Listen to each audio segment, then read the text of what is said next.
country. Well, I've seen really But they also has between Russia and Ukraine's NATO facility.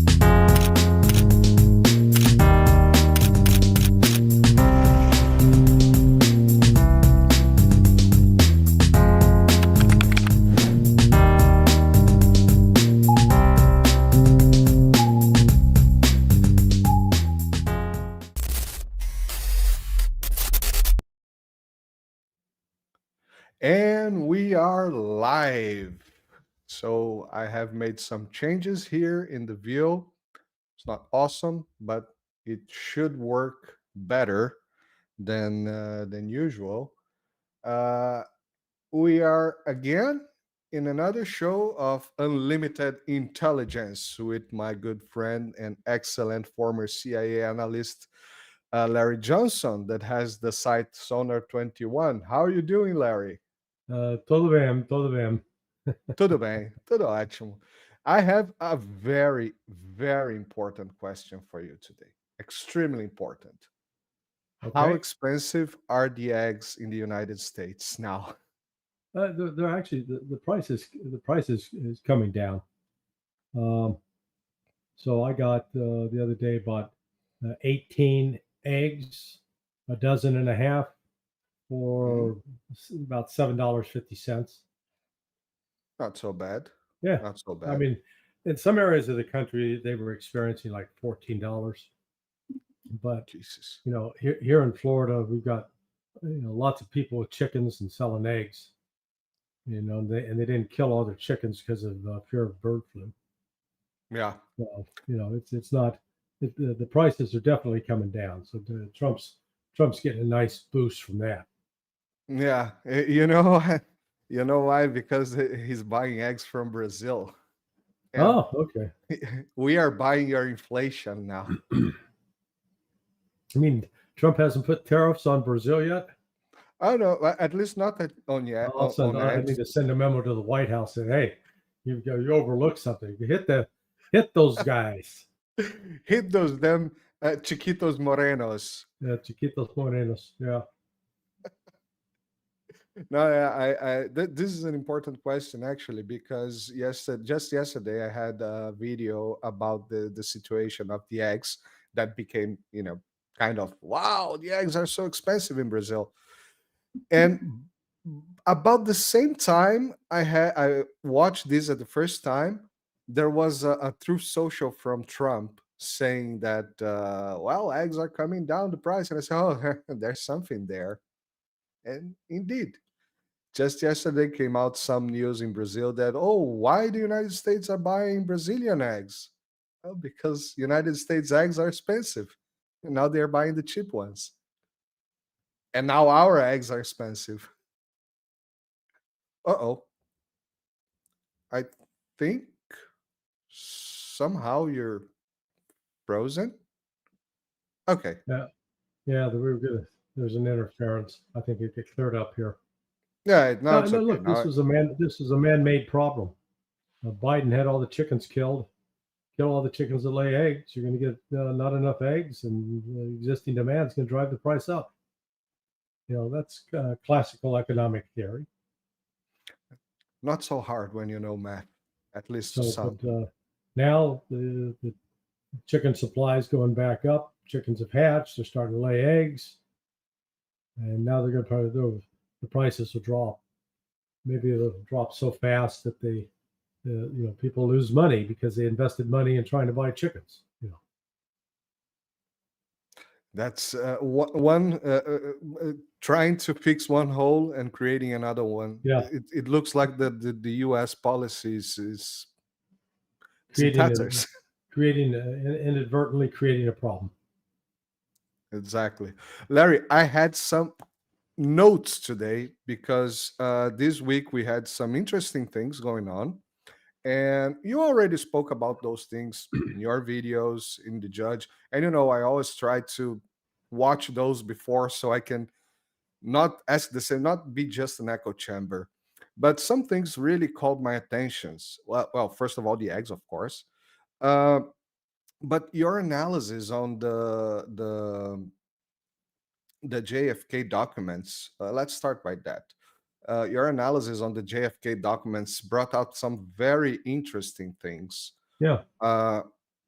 Because we had a show this week, me and another friends, and we tried to analyze things. There's interesting things for Brazilian because there was some. I don't know if you read everything, but there was some documents concerning the one of Brazilian former politics is already dead, which is Leonel Brizola, who was one of the person that wanted to, basically go to civil war against the military coup that we had. Well, it was a political coup, but by the military, so we call it military coup. He actually wanted to go to civil war. He wants to raise in arms, and there was some documents saying that he got some. He was offered weapons from China, from Cuba, and he refused it. But those were a bit strange. I don't know if you took a grasp on that. This is not the focus. I would ask more about the JFK assassination. But if you had at least took a look on those and you have some opinions about that. Well, I think the biggest revelations so far that have come out of the documents.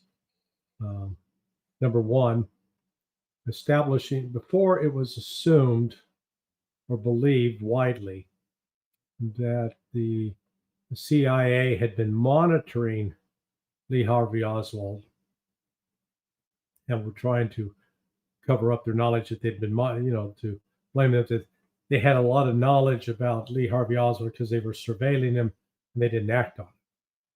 Well, that turned out not to be true. It was worse than that. That when Lee Harvey Oswald was a Marine in Japan, assigned to at Sugi Air Base, which was a joint military CIA site for launching U-2 airplanes, surveillance aircraft over Japan, that Oswald was there working with some CIA personnel. I believe that's where he was first spotted, identified as a potential for, for a top secret U.S. program called Operation Red Cap. The recruitment took place in Japan, or they waited to return to the United States. But sometime in 1959, early 1959, late 1958, Oswald was recruited by the CIA to leave the military and then to travel to the Soviet Union to get a tourist visa and to enter the Soviet Union and basically see if he could be used as bait to attract either interest from the military intelligence, the GRU, or the Foreign Intelligence Service, the KGB. And that's exactly what he did. He got a visa. He wound up going to actually Minsk, which is now Belarus. But he then went into Moscow to the U.S. Embassy to renounce his citizenship. So we now know that the guy running that program was James Jesus Angleton. And Angleton also, we learned from the documents, was circumventing, betraying President Kennedy. President Kennedy became alarmed with evidence that Israel was trying to build a nuclear weapon. And to that end, Kennedy was trying to investigate it and trying to stop it. Turns out that Angleton was going behind Kennedy's back and working hand in glove with Mossad. And in doing so, to provide Israel with a nuclear weapon. When Angleton died, Israel named a forest, small grove of trees after Angleton. They held a memorial service and a plaque. So the subsequent actions by the Israelis confirm what is in fact now in these documents. So why is this all relevant?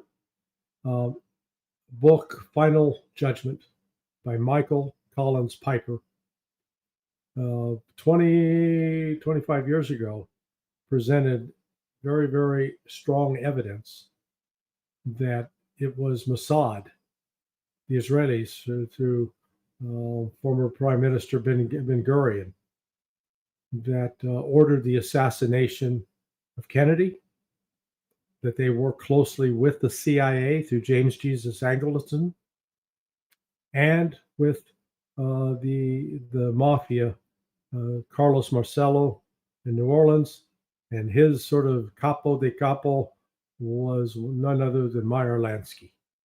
So it wasn't just Italian, it was a combination Jewish, Italian, and that's why Jack Ruby was sent to shoot and kill Oswald the day after the assassination in order to shut him up. So these documents come out and help confirm that story, that is in fact true. And so the story we've always been told all along, that the assassination was by a crazed lone gunman, that Oswald was a whack job.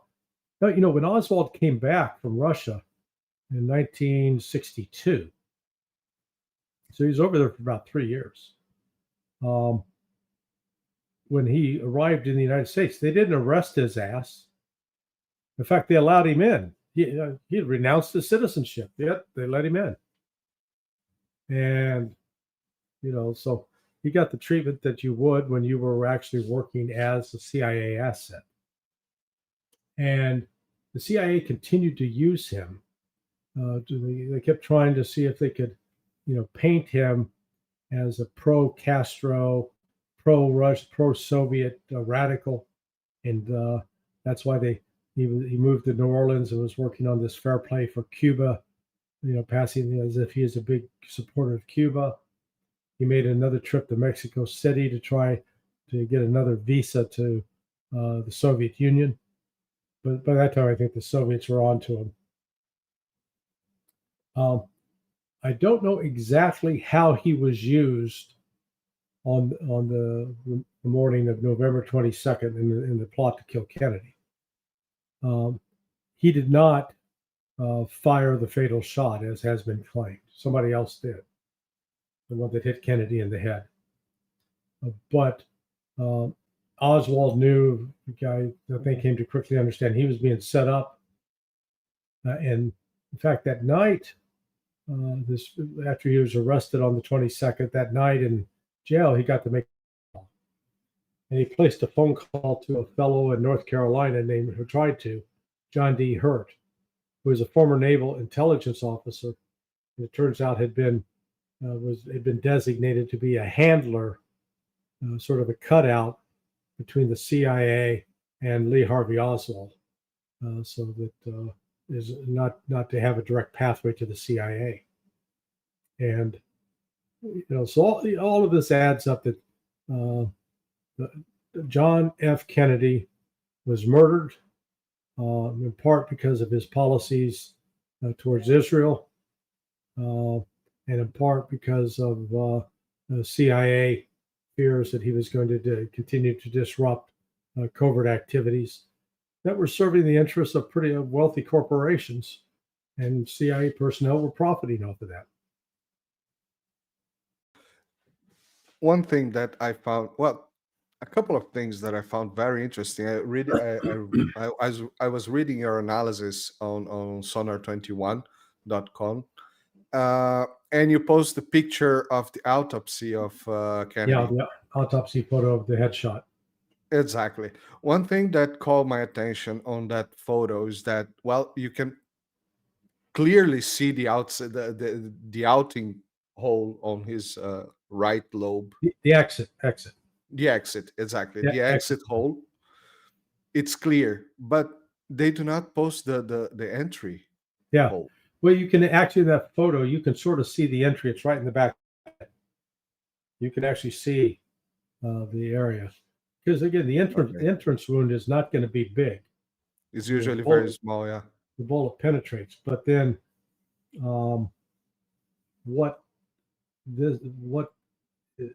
don't know what kind of bullet was used. You know, what type of ammunition. So the specific, if that was a frangible bullet, that frangible sort of breaks up on impact. But you can, as I said, you can see it looks like just somebody cut off a portion of his temple and just opened it up like a door. That's not the sign you'd see if the shot had come from the front. That all would have been compressed in. So, and the back of his head would have exploded, and it didn't. And yet there's still people to this day. Oh yeah, the back of the doctors manipulated the autopsy photo, and the back of his head was destroyed. Except we got the Zapruder film, which I put in there, a very slow motion, sort of frame by frame. The explosion's up here in the front right, in front of the ear, not behind the ear. There's a lot of the combination of CIA and Israeli Mossad embarked on a massive disinformation campaign afterwards, so that nobody would actually look to find the real truth about what had happened. Kennedy was murdered, and it was a plot that involved elements of the CIA, particularly James Jesus Angleton. But there were others, Lyndon Baines Johnson probably knew of it or soon became aware of it. And they did everything in their power to make sure that the truth never came out.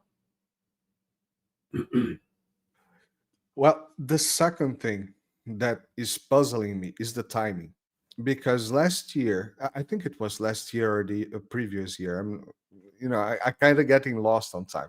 Last year, there was some leakage of disclosure documents from the CIA from the murder of JFK during Biden administration, and it was kind of at that moment kind of looked a lot like, oh yeah, they're just pushing Lee Oswald to be a Russian agent or stuff like that, Right, because it fit. I think we actually spoke about this here. This time sounds different, because it looks like there is a Mossad involvement on that, and Israeli involvement on that. And what really called my attention was the nuclear program of Israel. Do you think, I don't want to make this question too directive, but do you think that this could be a way to say, hey, you know what? Israel do have nukes. We cannot confirm, of course, but hey, look, we have some proof that we had shared nuclear intelligence with them, and we have sent some plutonium and stuff like that. So, do the math. We are not saying, but do the math. Yeah, I'm not sure I follow you, because the evidence has been out there that Israel has a nuclear weapon. Okay. Ryan Dawson made a movie 2 years ago called NUMEC, NUMEC, that lays out in detail how Mossad, using Jewish Americans who had ties to organized crime, stole enriched uranium from a reactor in Pennsylvania and took it to Israel. And that was one of the issues. Kennedy was actually trying to prevent the proliferation of nukes, particularly by Israel, and was moving to sanction what was then the Zionist Organization of America, later became AIPAC, as a foreign, to require them to register as a foreign agent, which they fought and ultimately didn't have to register, because Lyndon Johnson came into office. And it turns out, Lyndon Johnson had a mistress who was a Mossad agent, a female, or at least being run by Mossad. And there was also some evidence that even Johnson and his family, and his mother's side of the family, were Jewish, which would make him Jewish under Jewish law. So what you had was, under Lyndon Baines Johnson, once he was in place, the arms spigot, weapons spigot, was turned on, and Israel got flooded with it. I'm not sure in releasing these documents, Trump realized it would be so potentially damaging to Israel, but it is. But that's why the media, you got hacks like this Ben Shapiro, nothing to see here, move along, this is unimportant. you know, that's important because actually my perception this week was exactly, well, nothing to see here. Let's move along. It's just, old, new. I don't even see that how that could be a huge leak, or it just looked to me a lot like, yeah, we are conducting some interesting propaganda by releasing some of the documents, perhaps not everything. But now that you point this out, this is interesting stuff. There, it's not Yeah. it's not the nothing to look here. Yeah, there's a lot to see. A lot to see. Yeah, I was about to move on this subject, but now I have to read all the 200 pages of 2,000 pages of documents or something like that. Oh dear, interesting stuff going on there. Yeah. Yeah. I'm particularly interested in the Brazilian part of the document. I fully understand that you didn't got the attention on that one. That is kind of important because we are in the middle of a narrative war, of a cognitive war, and this can be important to Brazil for us to analyze further. I'll take a better look on that. I was about to move on, but you just brought me back. Take a look. There's a lot more there. Yeah. Okay. So, do you think we have? Because I think I kind of exhausted my things on this subject. Do you think there is anything else very important to mention about the document leaks? No. I think you mean about the JFK docs? No. Yeah. I think those are the highlights. Just basically establishing the fact that James Jesus Angleton had been lying, both about his relationship with Mossad and his relationship with Lee Harvey Oswald. I'll have to read everything now. Not a great reader. Larry, let's talk about Witkoff, the wolf, or is it the red cow? What is it about the dude? Yeah, look, Witkoff is, he is I'll call him a sincere Zionist, and but he is, whatever hopes I held out that he would be sort of an honest broker and a good negotiator, he's not. He is completely in the pocket of the Zionists and Bibi Netanyahu, and as such is not going to be able to negotiate any deal that would be acceptable to Hamas. He shares the Zionist viewpoint that Hamas is an evil entity and must be destroyed. Well, it's a contrast with when Witkoff was talking with Tucker Carlson about his dealings with the Russians and the need to have communications with both sides. He'll talk to the Ukrainians, he'll talk to the Russians, and in doing so to become seen as a neutral observer that could interact with them both. That's not the case with Israel. He admitted early on in the interview that he hasn't had any contact, hasn't spoken directly to anybody in Hamas, hasn't met with them. He's going through the Qataris, the government of Qatar. Let them deal with those nasty, dirty Palestinians. He's keeping his hands clean because he's with the Zionists. That's essentially, it's I'm oversimplifying to a degree, but that's how the dynamic is played out. Yeah, I was watching the Tucker Carlson interview, and I was making some notes because I wanted to, analyze on that and ask you things. But then I watched your video that you posted yesterday or the day before yesterday on countercurrents, and all the questions I had were answered there. But I really what called my attention was the language he was using about Hamas, especially. The language he was using. He was basically portraying Hamas as ISIS. Yeah.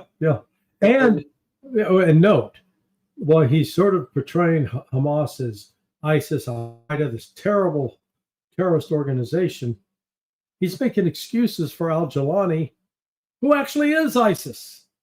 I mean, he was part of Al-Qaeda. part of ISIS, part of al-Nusra, and the head of a Hayat Tahrir. He is legitimate Islamic extremist terrorist.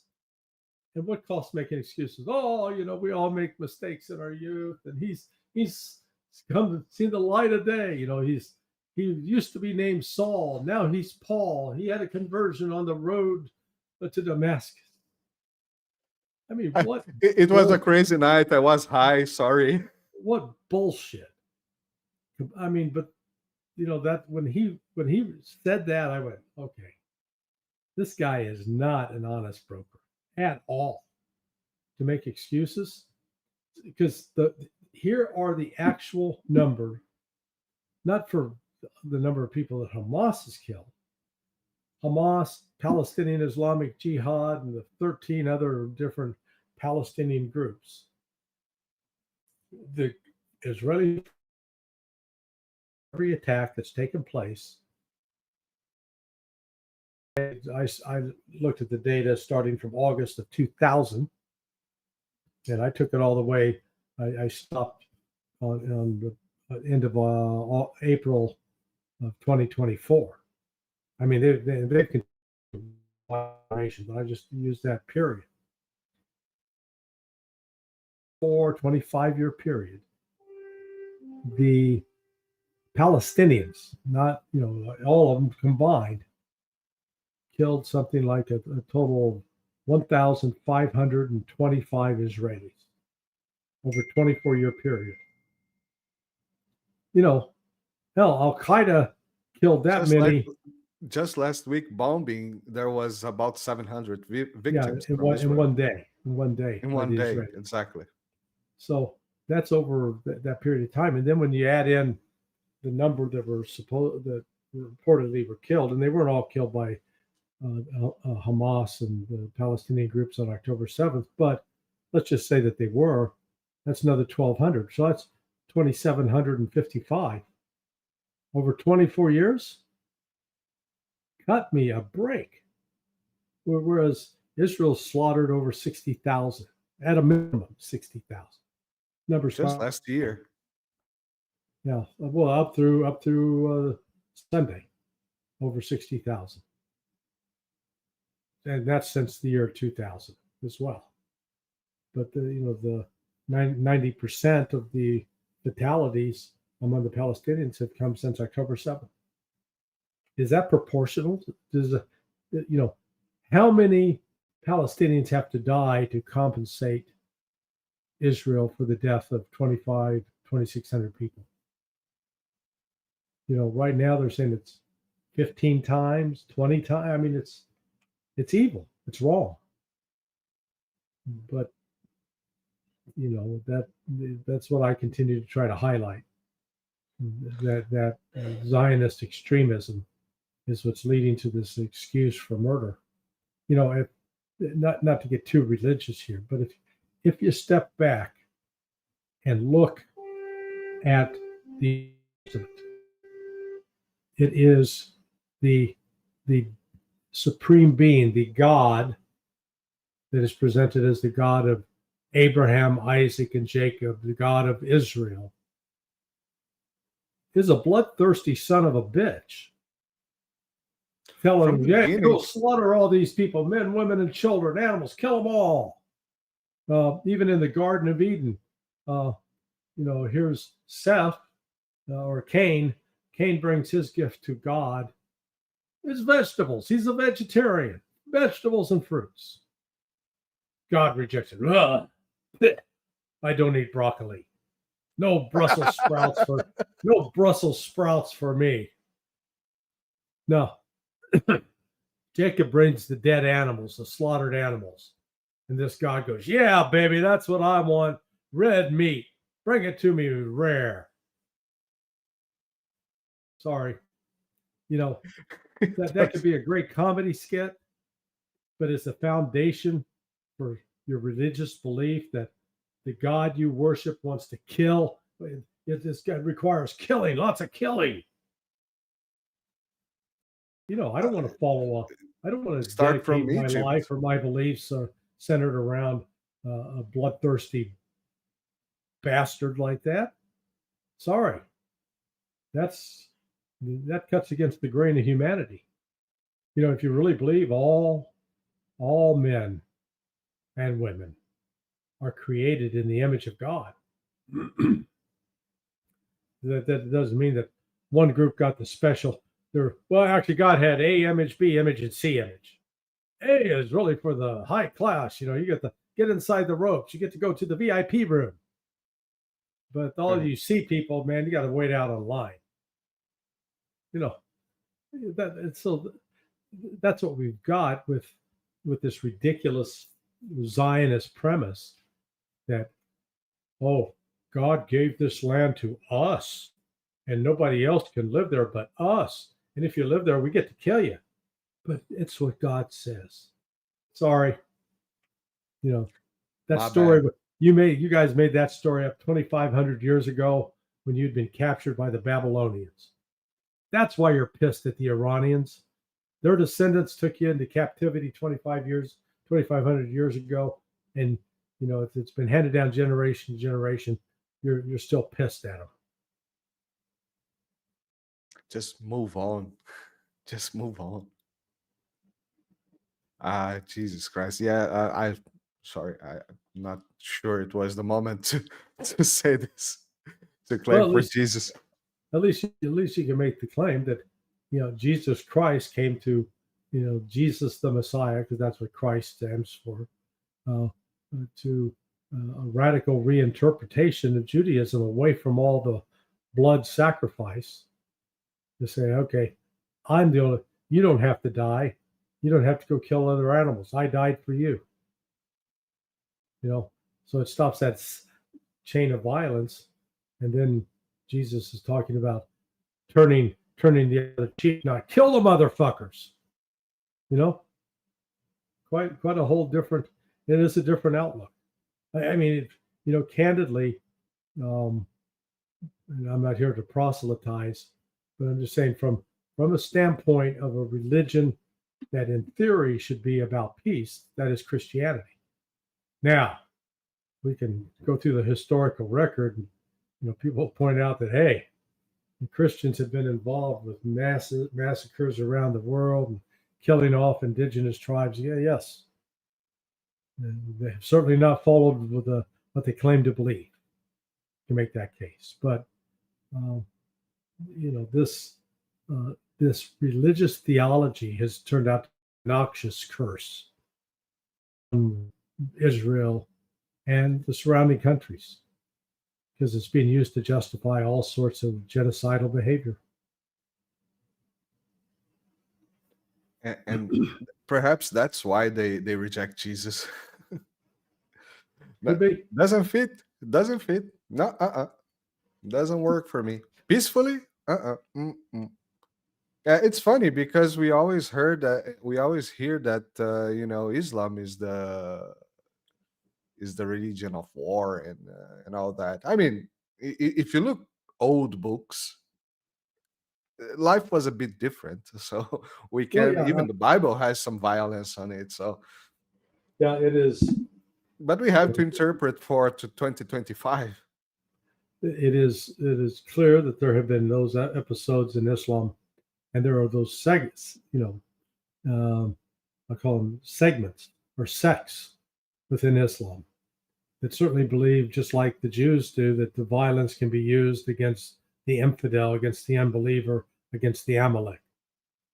And they willingly do so. And in fact, that's why even ISIS was so extreme, because they believed you could kill other Muslims who weren't real Muslims according to their definition, which is another reason that you saw Iran, who is largely a Shia, that they got involved in fighting ISIS, who is largely Sunni, just for that very reason, that the ISIS was keen on attacking and killing the Shia, who are a sizable minority inside Syria.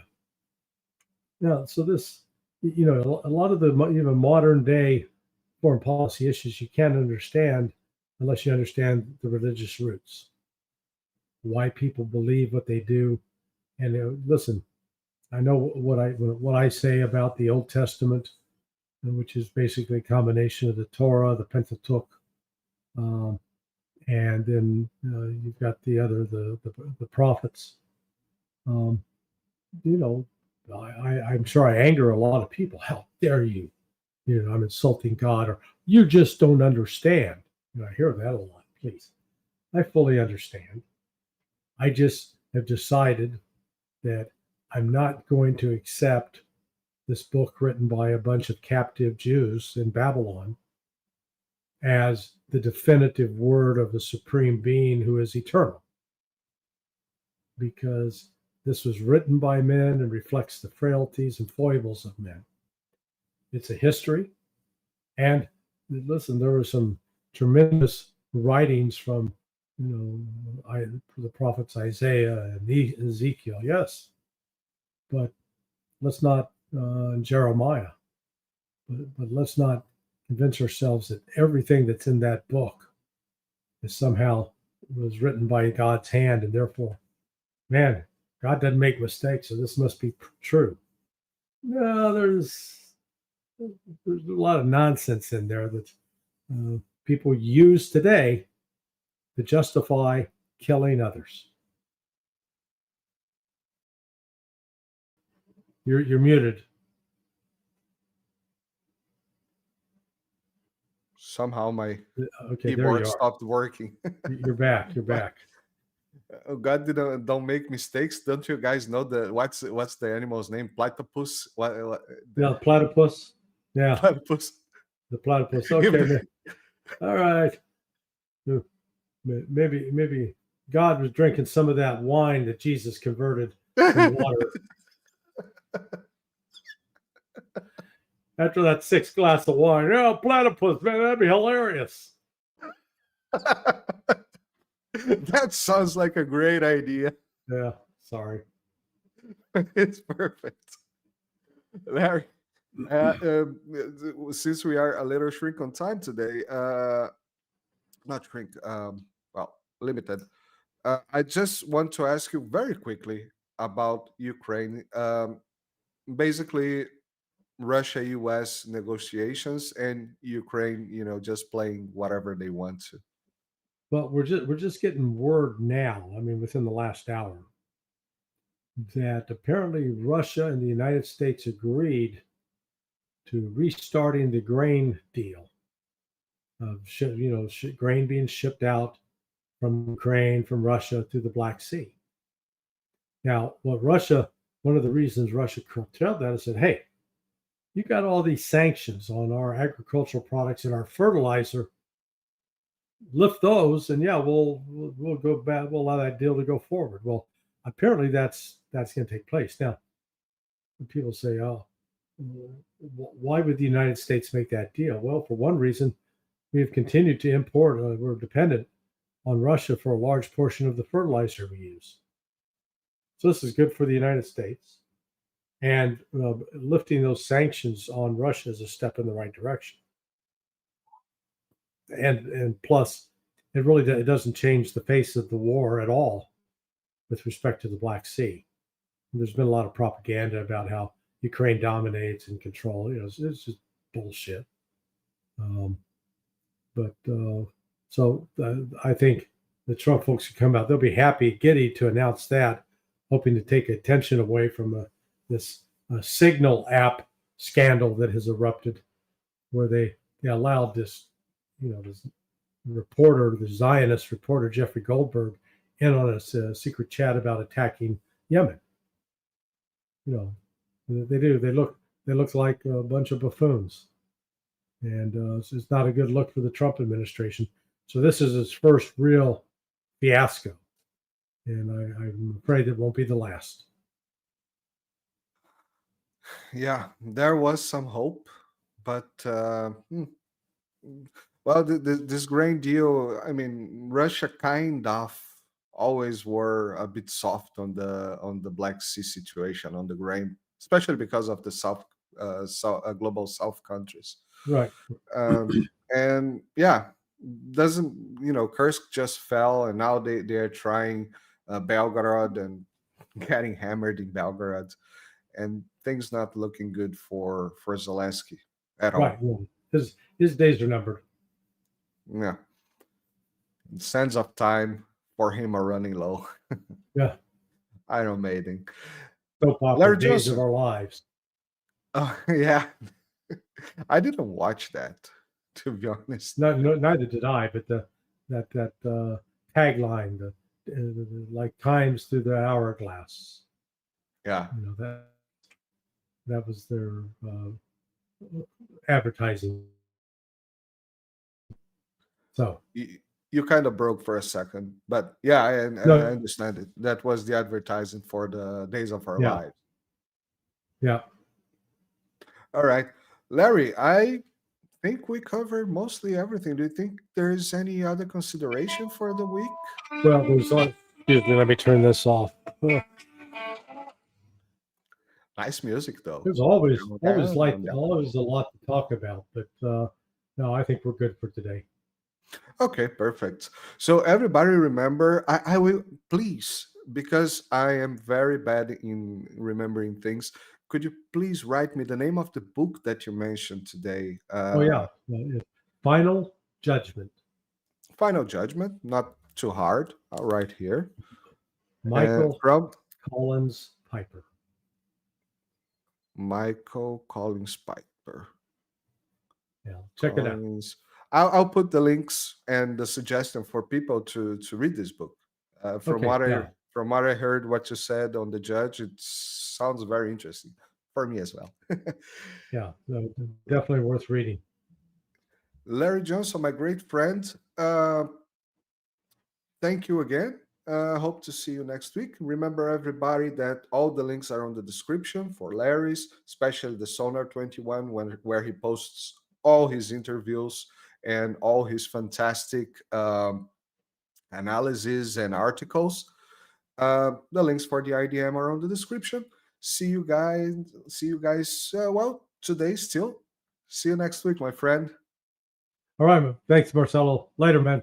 Bye. Later. Bye-bye.